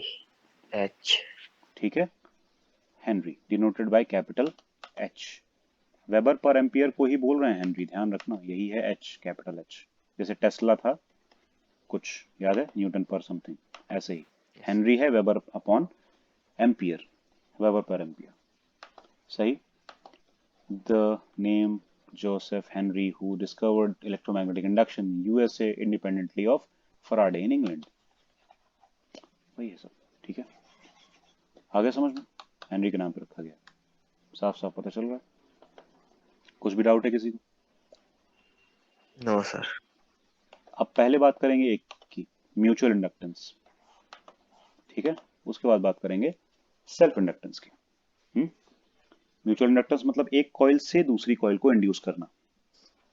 एक कॉइल में करंट पास करेंगे, उस करंट की वजह से उसी कॉइल में मैग्नेटिक फ्लक्स आएगा। मैग्नेटिक फ्लक्स दूसरी कॉइल से पास होगा, उसको हम रखेंगे ही ऐसे ताकि उस कॉइल से पास हो, दूसरी कॉइल के अंदर से, और फिर उसमें करंट इंड्यूस हो जाएगी। तो ये क्या हो गया? म्यूचुअल इंडक्टेंस, ठीक है, म्यूचुअल इंडक्शन वाला फिनोमेनन हो गया, और इससे म्यूचुअल इंडक्टेंस आएगा। आई बात समझ में? Yes, sir. देखो, सबसे बेस्ट तरीका ऐसे रख दो, क्योंकि बगल बगल में कॉइल रखोगे तो ज्यादातर फ्लक्स तो बर्बाद ही हो जाएगा। तो अंदर रख दो, एक कॉइल को दूसरी कॉइल के अंदर रख दो, ठीक है। तो अंदर वाली कॉइल का नाम है 1 और बाहर वाली कॉइल का नाम है 2, ठीक है। और सब अंदर वाली कॉइल के पैरामीटर का नाम 1 होगा और बाहर वाले का नाम 2 होगा। सोलेनॉइड है ये, कॉइल क्या है? सोलेनॉइड ही तो है। तो solenoid Yes, 1 sir. And solenoid 2 इनके नाम है, ऐसे समझ लो। तो सोलेनॉइड 1 में नंबर ऑफ टर्न्स N1 है, सोलेनॉइड 2 में नंबर ऑफ टर्न्स N2 है, ठीक है। सोलेनॉइड सोलेनॉइड 1 का रेडियस R1 है और सोलेनॉइड 2 का रेडियस R2 है, Yes, sir. समझे? Yes sir. सोलेनॉइड 2 का रेडियस R2 है। मतलब सारे पैरामीटर्स ऐसे लिए गए, बस खाली लेंथ दोनों का सेम रखा गया है फिलहाल, ताकि दोनों एक दूसरे के अंदर बराबर से फिट हो जाएं। समझ में आई बात? लेंथ सेम रखा गया है, L1 L2 ना लेके L ले लिया गया है बराबर से फिट होने के लिए। सही है? कुछ डाउट? No, sir. क्या हुआ, कुछ प्रॉब्लम? No, sir. चलो अब देखें। तो अब हम कन्वेंशंस तो हमने सारे ले लिए, अब हम क्या करेंगे, पहले फर्स्ट केस में, केस ही बोल सकते हैं इसको, अंदर वाली कॉइल नहीं, बाहर वाली कॉइल में हम करंट प्रोवाइड करेंगे, ठीक है। जो S2 कॉइल है, S2 सोलेनॉइड में करंट देंगे। तो करंट कितनी देंगे S2 सोलेनॉइड में? हर चीज को 2 2 करके ले रहे हैं तो करंट कितनी देंगे? I2 करंट फ्लो करवाएंगे उसमें, ठीक है। तो I2 करंट फ्लो करने की वजह से उसमें इंडक्शन होगा, सही बात है।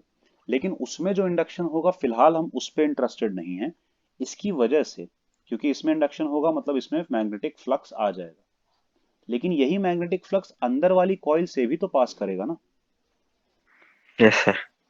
क्योंकि अंदर वाली कॉइल उसके अंदर ही रखी हुई है, इसीलिए उससे तो पास करेगा ही करेगा, ठीक है।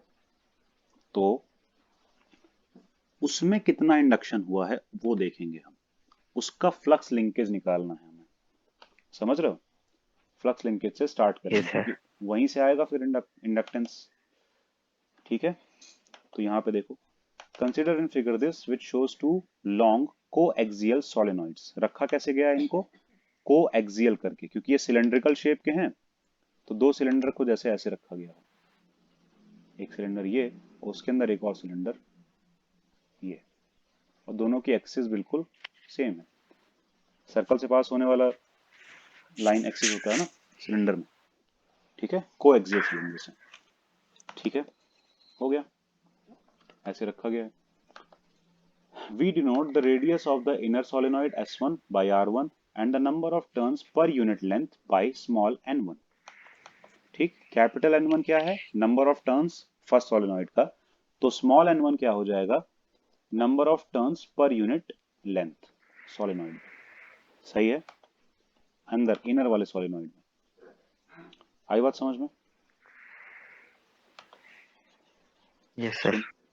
ठीक है, तो the corresponding quantities for the outer solenoid S2 and R2 and N2, यानी कि यही सेम चीजें जो दूसरी सोलेनॉइड के लिए लेंगे, तो सोलेनॉइड का नाम S2 है, उसकी रेडियस R2 है और उसमें नंबर ऑफ टर्न्स पर यूनिट लेंथ N2 है, स्मॉल n2 है। क्लियर हो गया? respectively. Let N1 and N2 be the total number of turns of coil S1 and S2 respectively. तो N1 है S1 के total turns, N2 है S2 के total turns, यही सब लिखा हुआ है। When a current I2 is set up through S2, अब हम बाहर वाली कॉइल में I2 करंट दे रहे हैं, सही। It in turns set up of magnetic flux, ठीक है, तो उसकी वजह से क्या होगा, उसके अंदर मैग्नेटिक फ्लक्स आएगा जो कि S1 कॉइल से भी या S1 सोलेनॉइड से भी पास करेगा, सही है, through S1। Let us denote it by phi1, यानी कि टोटल फ्लक्स तो इसका phi2 में लेंगे, लेकिन जो सिर्फ S1 से पास कर रहा है उसको हम phi1 ले रहे हैं। बात आई समझ में? Yes sir. जो सिर्फ S1 से पास कर रहा है उसको हम phi1 ले रहे हैं।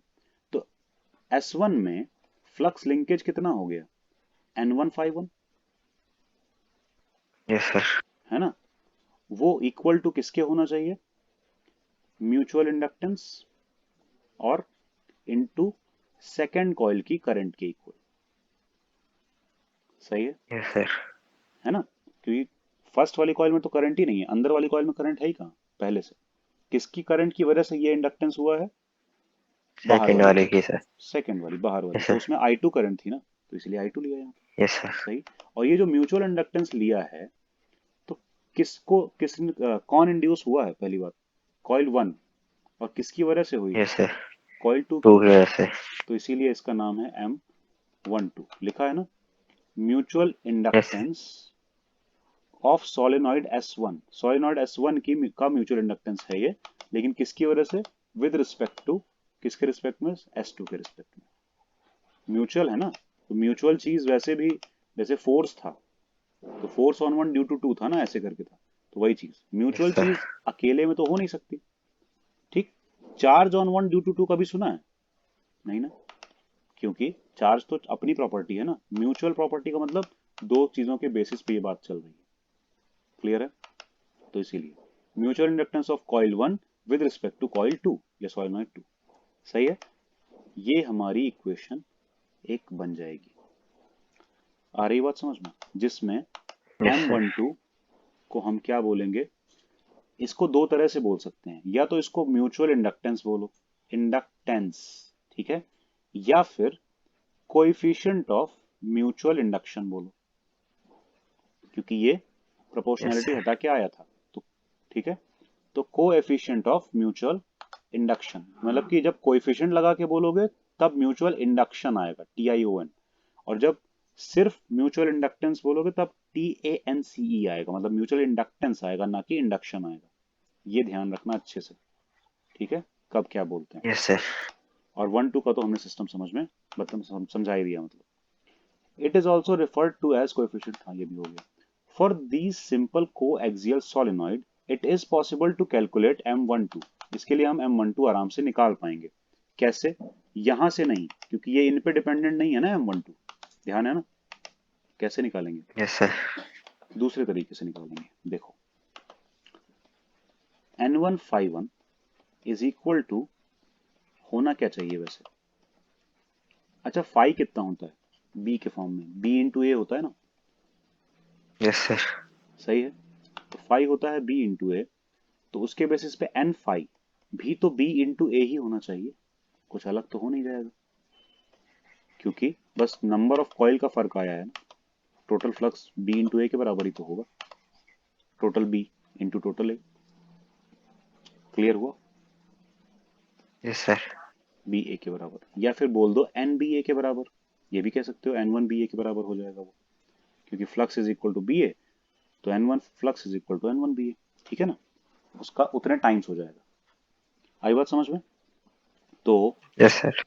यहां से N1 क्या लिख सकते हैं, स्मॉल n1 के केस में क्या है, N1 upon L, number of turns, total turns पर यूनिट लेंथ, ये तो है स्मॉल n1। तो यहां से यस कैपिटल सर। N1 क्या आ जाएगा, N1 इंटू L, NL। ठीक है। तो इसको लिख सकते हैं N1L,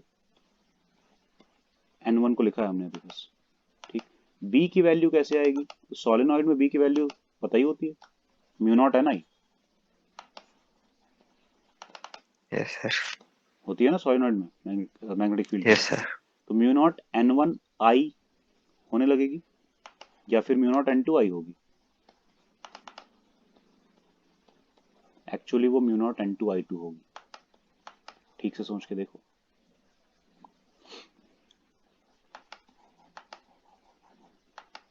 है ना? Yes sir. क्योंकि करंट तो आई थी सेकंड कॉइल में, जिस सोलेनॉइड में करंट है उसके बेसिस पे हम फ्लक्स की बात करेंगे ना। तो करंट N2 मतलब I2 की में आई थी, S2 में आई थी I2 की वजह से। ठीक है, और उसमें कॉइलिंग थी N2 की, नंबर ऑफ टर्न्स पर यूनिट लेंथ। आई बात समझ में? तो mu naught N2I yes sir. उसमें मैग्नेटिक फील्ड होगी। तो यहाँ पे हम मैग्नेटिक फील्ड की वैल्यू रखेंगे म्यू नॉट N2I2। सही, मैग्नेटिक फील्ड की वैल्यू रख दी। एरिया ऑफ लूप क्या हो जाएगा? तो जब सर्कुलर हैं सारे, अंदर वाला सर्कुलर है, तो रेडियस पाई आर R1 है, स्क्वायर। पाई R1 स्क्वायर। Yes sir. तो पाई R1 स्क्वायर, क्योंकि हम किसका निकाल रहे हैं? फर्स्ट वाले का ना, मतलब इनर वाली कॉइल का ना, यस सर। इसलिए पाई R1 स्क्वायर। तो यहाँ से सीधे सीधे वैल्यू आ तो गई फ्लक्स लिंकेज की, और फ्लक्स लिंकेज है किसके बराबर? M1 M12 I2 के बराबर। तो हम यहाँ रख दें M12 I2। यहाँ से I2 अगर डिवाइड में ले जाएंगे या फिर यहाँ से कट ही कर दें तो क्या होगा? M12 की क्या वैल्यू आई? म्यू नॉट N1 N2, पाई भी ले लेते हैं, हाँ, पाई R1 स्क्वायर L I2। नहीं सॉरी, बस इतना ही आ जाएगा। Yes sir. आ जाएगा ना? सही है? यस कुछ सर। Doubt yes sir. इसमें से? देखो जरा, नो सर। N1 और N2 पता है हमें, दोनों कॉइल्स के नंबर ऑफ टर्न्स पर यूनिट लेंथ है। म्यू नॉट पाई कांस्टेंट है, L लेंथ का सोलेनॉइड है, दोनों का लेंथ L ही है। ठीक, तो ये यस सर। सिर्फ कॉइल की प्रॉपर्टी पे डिपेंड किया, इसमें ना करंट बची ना फ्लक्स बचा, कुछ भी नहीं बचा। ध्यान यस दो, सर। कुछ भी नहीं बचा, इसमें सिर्फ दोनों कॉइल की प्रॉपर्टीज पे फर्क पड़ा। आई बात समझ में? Yes sir. तो हम यहां से इजीली म्यूचुअल इंडक्टेंस निकाल पाएंगे। क्लियर है अच्छे से? ठीक, उल्टा भी कर सकते हैं, इनर वाली कॉइल में करंट फ्लो करवा सकते हैं। तब क्या होगा? हम S2 में म्यूचुअल इंडक्टेंस निकालेंगे तो इनर वाली कॉइल में करंट फ्लो करवाएंगे I1। ठीक, यस सर। और म्यूचुअल इंडक्टेंस तब आएगा, mutual inductance of second solenoid with respect to first. और ये इसमें यस। फ्लक्स लिंकेज S2 का देखेंगे हम, तो S2 का फ्लक्स लिंकेज N2 phi2 करके आएगा। यस। सही, फिर अब क्या करें? यहाँ पे भी वही चीज है कि हम वैल्यू रख देंगे। इसको रहने देंगे, लेकिन N2 phi2 निकालने की कोशिश करेंगे। phi2 क्या होना चाहिए? B A के बराबर। लेकिन यहाँ A 2 वाला होगा, A वाला मतलब 1 वाला नहीं होगा, पाई R2 स्क्वायर वाला। ठीक, B तो वही है, तो क्या हो जाएगा? phi2। और हाँ, N2 यस phi2 सर। निकालना एन चाहें टू तो यहाँ भी फाइव टू। N2 कर लेंगे।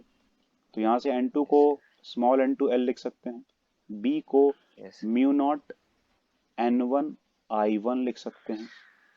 सही है ना? क्योंकि ये अब ये फर्स्ट वाला बना यस रहा है सर। B, इसलिए N1 I1 लिख सकते हैं। A को पाई कैप R2 स्क्वायर लिख सकते हैं, क्योंकि ये बड़े वाले कॉइल का, बड़े वाले सॉलिनॉइड का एरिया है। सही, और N2 phi2 को M21 I1 लिख सकते हैं, तो इसको M21 I1 लिख दिया। I1 से I1 कैंसल, M21 की क्या वैल्यू बची? Mu naught you not. N1 N2 pi R2 square. नहीं, एक चीज है, यहाँ पे भी A1 ही रखेंगे। पता है क्यों? क्योंकि इतने वाले रीजन में तो फ्लक्स है ही नहीं ना, उसको लेंगे क्यों फिर हम? ये सोलेनॉइड अपने बाहर फ्लक्स थोड़ी ना बनाएगा, छोटा वाला सोलेनॉइड। तो बड़ा है तो बाहर बड़ी सी कॉइल, लेकिन इसमें इतना रीजन खाली ही रहेगा, फ्लक्स कितने में रहेगा? सिर्फ इसके अंदर, है ना? Yes sir. कुछ आई बात समझ में? तो इसलिए एरिया भी हम सिर्फ वही वाला ले सकते हैं, A1 ही इस केस में भी लेना पड़ेगा, पाई R1 स्क्वायर। क्लियर? और एक L यस बचेगा। सर। तो सेकंड वाली कॉइल का फर्स्ट के रिस्पेक्ट में म्यूचुअल इंडक्टेंस कितना आया? Mu naught N1 N2 pi R1 square L। Mu naught N1 N2 pi R1 square L। Same नहीं आ रहा, यस सर। यानी कि mutual inductance of first coil with respect to second is equal to mutual inductance of second coil with respect to first. तो इसको एक ही नाम दे दें, फिर हम क्यों अलग अलग लिखेंगे? सिर्फ एम लिख देंगे, क्या है, जब एक ही तरह से आ रहा है तो। आई बात समझ में? यही है। क्लियर हुआ? Yes sir. Yes sir. यहाँ वही सब निकाला गया, दो बार दोनों को इक्वल कहा गया, देखो इक्वल हो गया। लेकिन ये इक्वल तभी आएंगे, बहुत सारे अजम्पशंस हैं यहाँ पे। लेंथ दोनों की सेम होनी चाहिए, और वो लेंथ बहुत बड़ी भी होनी चाहिए, ध्यान रखना पहली चीज। हम्म एक दूसरे के अंदर होना चाहिए, और दूसरा वाला काफी छोटा रेडियस का होना चाहिए, पहले वाले से काफी छोटे रेडियस का होना चाहिए, तब ये चीजें होंगी। यहाँ पे सब बातें वही सब लिखी गई हैं, एक बार एनसीईआरटी की लाइंस पढ़ लिया करो, अच्छा रहता है। चलो आगे चलें। तो इसीलिए सीधे यस सीधे सर। अल्टीमेटली हम बोल सकते हैं कि एम जो है वो ये आ जाएगा। लेकिन ये तो बात थी जब उसके अंदर कुछ था नहीं, दोनों कॉइल्स के अंदर कुछ था नहीं, खाली था, एयर था। तब क्या होने लगा? Mu naught N1 N2 pi R1 square L हो गया। लेकिन अगर उसके अंदर कोई मटेरियल है, तो कोई कोर है, तो उस मटेरियल का म्यू आने लगेगा ना, परमिएबिलिटी आने लगेगा, मतलब कि यहाँ म्यू आएगा। Yes sir. तो यहाँ पे अब उस मटेरियल की परमिएबिलिटी आएगी, म्यू नॉट नहीं आएगा। तो तुम म्यू को म्यू नॉट म्यू आर लिख सकते हो, और वही चाहे तो यहाँ भी यस रिप्लेस सर। कर सकते हो। तो इसीलिए देखो mu R mu naught N1 N2 pi R1 square L आने लगा ये। सही है। यहाँ पे म्यू आर क्या है पता है तुम लोगों को? Relative permeability of any medium with respect to free space. Clear है? समझ में आया ना?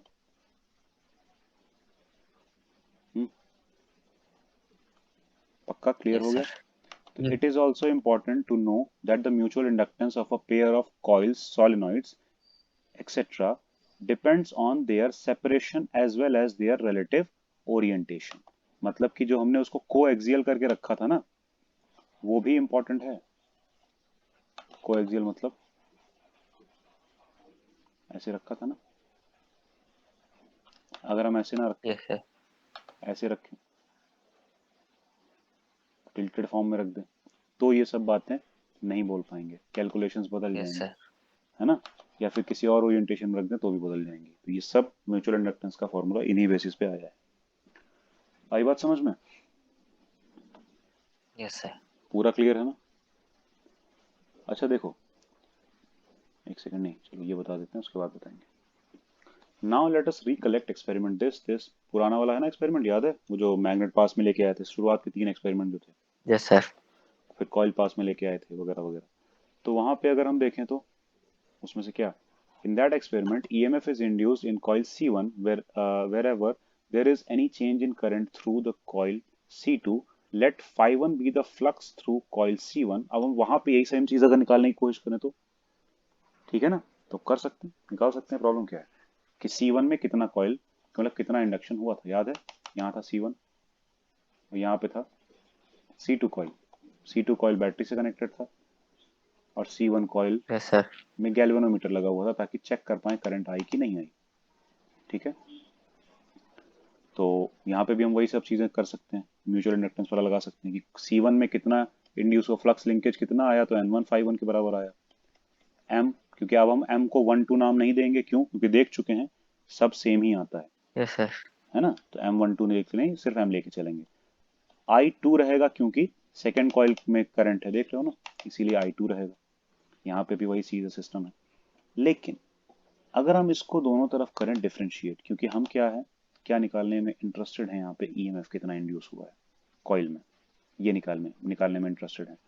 सही, मतलब ईएमएफ रिलेटेड कैसे है म्यूचुअल इंडक्टेंस से, इससे क्या फर्क पड़ जाएगा ईएमएफ के ऊपर। ठीक है, क्योंकि अल्टीमेटली ईएमएफ पता चलने से ही हम करंट के बारे में सारी बातें बता पाएंगे, कितना करंट इंड्यूस होने वाला है। क्लियर हुआ? ध्यान रखना। तो क्या करें? चाहिए क्या? ईएमएफ चाहिए ना।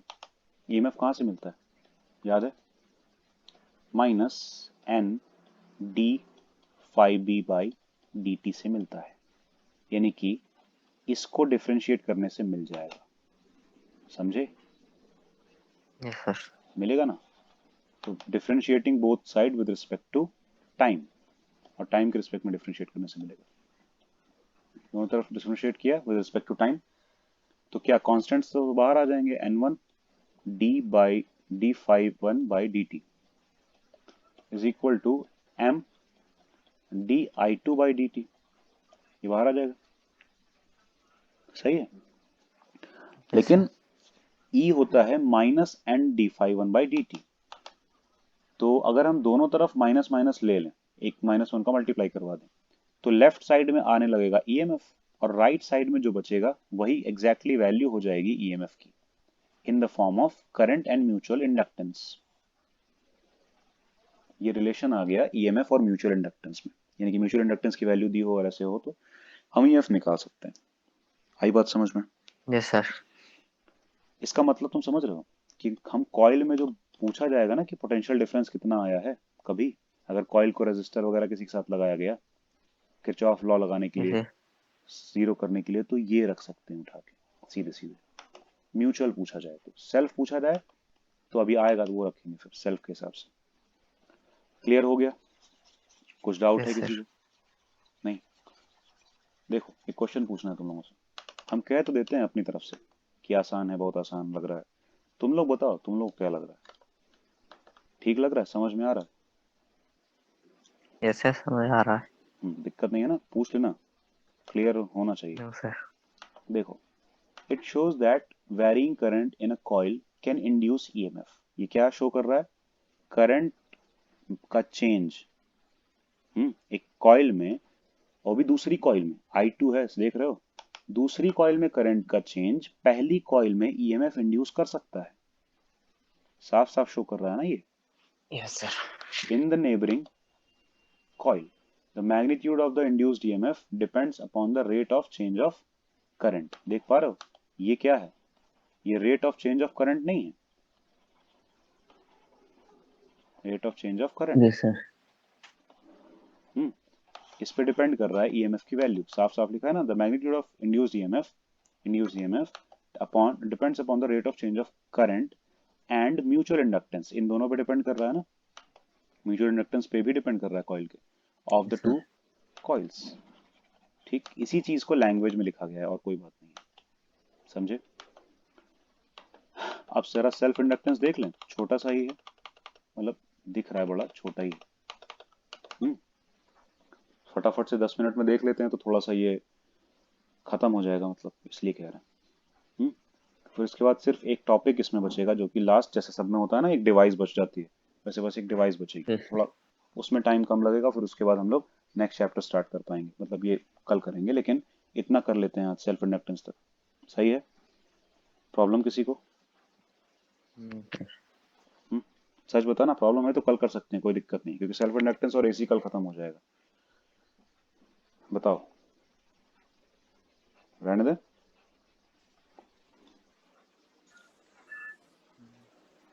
Tushar, yes sir. क्या बताओ, लग रहा है कि छोड़ते हैं? चलो कोई बात नहीं, कल कर लेंगे, ठीक है? आज यहीं तक पढ़ लेना, यहीं तक कर लेना, ठीक है? चलो फिर क्लास खत्म करते हैं।